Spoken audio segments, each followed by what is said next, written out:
Anemone, supporting his son Ronan Day-Lewis's directing debut with a collaborative writing effort. Daniel Day-Lewis comes out of his 8-year retirement to present a bravura performance in Anemone. The film screened as a world premiere in the Spotlight section of the 63rd New York Film Festival. The film resonates with power. The eye-popping natural landscapes captured by Ben Fortisman's cinematography stun with heightened visual imagery. The striking, archetypal symbols illuminate redemptive themes.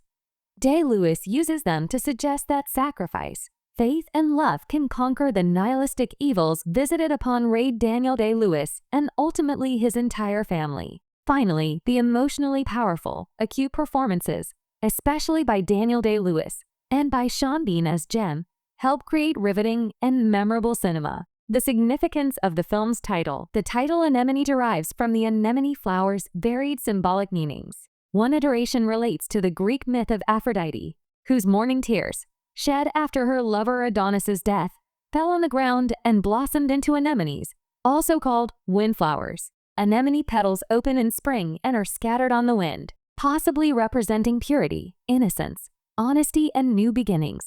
The film's white anemones grow abundantly in the northern England woodland setting where reclusive Ray makes his home. In a rustic retreat, Ray lives hermit-like, in self-isolation, alienated from his family. Then one day, his brother Jem, prompted by Jem's wife Nessa Samantha Morton, mysteriously arrives. Gradually through dialogue and rough interactions, heavy with long silences, the film reveals answers to the mysteries of the estranged family, including searing past events. Finally, we understand their motivations and why their bonds remain close despite the estrangement. By the conclusion, family restoration and reconciliation begins. The backstory unspools slowly. The backstory requires the audience's patience.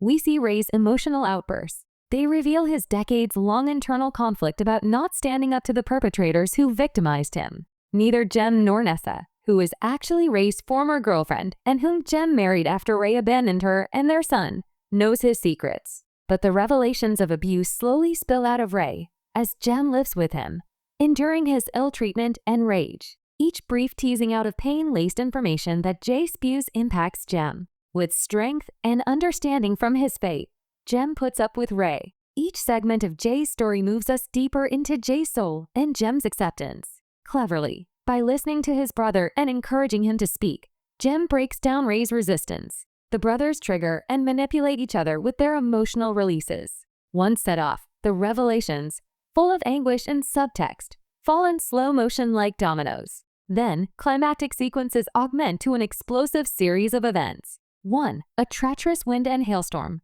represents the subterranean rage and turmoil which all of the characters must expurgate before they can heal and come together. A life of suffering and expiation. Throughout Jay's life, the patriarchal institutions he trusted betrayed and abused him. From his home life as father, to the church a cleric, and the military his immediate superiors, emotional blows attack his soul and psyche. The military makes an example of him.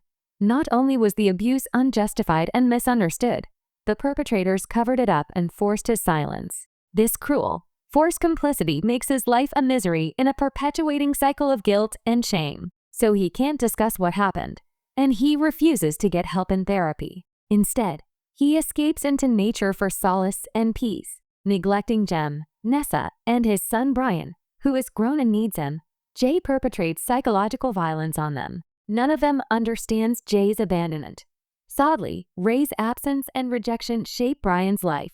Embittered and violent, he endangers himself and others. How Day-Lewis portrays Ray's epiphany through Jem's love occurs via an indirect line of storytelling, through Ray's monologues and the edgy dialogue between Jem and Ray. By alternating scenes of Nessa and Brian in the city with the brothers in the forest, we realize that time is of the essence. Jem must convince Ray to return to their home to make amends with his son Brian as soon as possible because of a looming threat. The slow movement through the beginning dialogue could have been sped up, the silences trimmed, but the quiet between the brothers is there for a reason. Whether critics or audience members get it or not, they reveal an otherworldly, almost telepathic bond.